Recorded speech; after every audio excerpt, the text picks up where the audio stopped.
Multiple fission. अब हम लोग देखते हैं मल्टीपल फिजन। बाइनरी फिजन में तो देखिए एक से दो, मल्टीपल फिजन में एक से कई हो आपको रिप्रोड्यूस करेंगे। Multiple fission is also an asexual method of reproduction in organisms. यह भी एक असेक्सुअल मेथड है रिप्रोडक्शन का।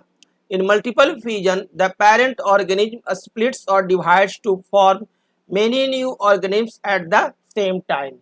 मल्टीपल फिजन में पेरेंट ऑर्गेनिज्म्स जो हैं वो स्प्लिट करते हैं, डिवाइड करते हैं बहुत सारे न्यू ऑर्गेनिज्म में एक ही समय में।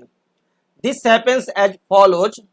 Sometimes particularly during unfavourable conditions, जब अनफेवरेबल कंडीशन रहता है तो ए सिस्ट और protective wall is formed around the cell of a single celled organism like that of plasmodium. तो जब भी अनफेवरेबल कंडीशन रहेगा तो ऐसे ऑर्गेनिज्म में क्या होता है कि ये जो आपका प्लाज्मोडियम है, जिसे कि सेल मेम्ब्रेन भी कहते हैं, इसके चारों तरफ क्या होगा कि एक सिस्ट, एक प्रोटेक्टिव लेयर आ जाता है जिससे कि ये जो लिविंग ऑर्गेनिज्म है अंदर में ये डिस्ट्रॉय नहीं हो। तो एक सिस्ट प्रोटेक्टिव वॉल आ जाएगा और ये इनएक्टिव रहेगा। कब? जब अनफेवरेबल कंडीशन रहेगा तब। The cyst the nucleus of cell splits और डिवाइड्स, और उस सिस्ट के अंदर ही, ये सिस्ट के अंदर ही सेल का जो न्यूक्लियस है वो कंटिन्यू स्प्लिट करता रहता है और डिवाइड करता रहता है several times to form many smaller nuclei called daughter nuclei. और एक ही न्यूक्लियाई जो है वो बहुत सारे न्यूक्लियाई में आपको ये डेवलप कर जाएंगे और उसके चारों तरफ साइटोप्लाज्म भी आ जाएंगे। Little bits of cytoplasm collect around each daughter nuclei, और प्रत्येक न्यूक्लियाई के चारों तरफ आपको कुछ साइटोप्लाज्म भी आ जाते हैं। And thin membranes are formed around them, और प्रत्येक के न्यूक्लियस के चारों तरफ साइटोप्लाज्म आ जाएंगे और प्रत्येक साइटोप्लाज्म और न्यूक्लियस के चारों तरफ एक पतला सा लेयर भी आ जाता है जो कि आपका सेल मेम्ब्रेन होता है, वह भी आपको आ जाता है, डेवलप कर जाता है। और सब का सब सिस्ट के अंदर ही अपना वो कंटिन्यू होते रहता है, वो मल्टीपल डिवाइड करते रहता है।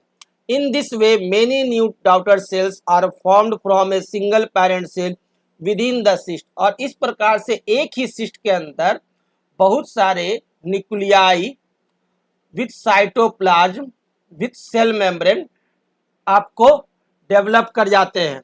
और when the favourable conditions arrive, और जब भी फेवरेबल कंडीशंस होगा तो वो अनफेवरेबल कंडीशंस में इस तरह से वो डेवलप हो रहा है सिस्ट के अंदर ही। और लेकिन जैसे ही फेवरेबल कंडीशन आएगा द सिस्ट ब्रेक्स, या सिस्ट क्या होगा, टूट जाएगा, या लेयर टूट जाएगा। ठीक जैसे कि आप अंडे को फोड़ते हैं ठीक उसी तरह से। Open and many daughter cells present in it are released each forming a new organism, और उसमें मौजूद जितने भी न्यू और जो न्यूक्लियस थे सेल की मेम्ब्रेन के साथ और साइटोप्लाज्म के साथ, वो सब एक नया ऑर्गेनिज्म में आपको फिर वो रिप्रोड्यूस कर गया और ये डेवलप कर जाता है।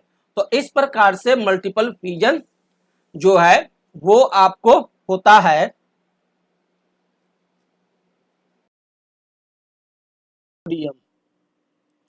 Plasmodium is a protozoan, a microscopic single-celled animal which reproduces by the asexual method of multiple fission।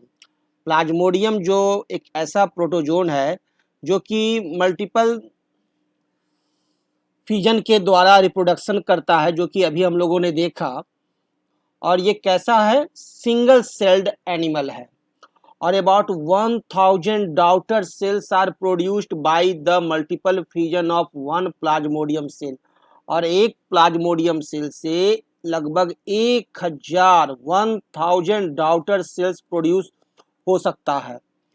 Plasmodium is the malarial parasite which produces malaria disease in human beings, और Plasmodium ही वह parasite है। और Plasmodium क्या है, protozoan है। और कैसा protozoan है, मलेरियल पैरासाइट प्रोटोजोन है। और इसी से कौन सा डिजीज होता है, मलेरिया डिजीज, इसीलिए कहते हैं malarial parasite. Malarial parasite Plasmodium is carried by female anopheles mosquitoes. और ये जो इस रोग को जो ढोता है एक व्यक्ति से दूसरे व्यक्ति तक, वन ह्यूमन से दूसरे ह्यूमन तक स्प्रेड करता है, वो कौन करता है? ये फीमेल एनोफिलस मॉस्किटोज, मेल नहीं, फीमेल एनोफिलस मॉस्किटो जो है वो मलेरियल पैरासाइट प्लाज्मोडियम को स्प्रेड कराता है from one person to another, thereby spreading the malarial disease. Malarial disease को स्प्रेड कराता है कौन?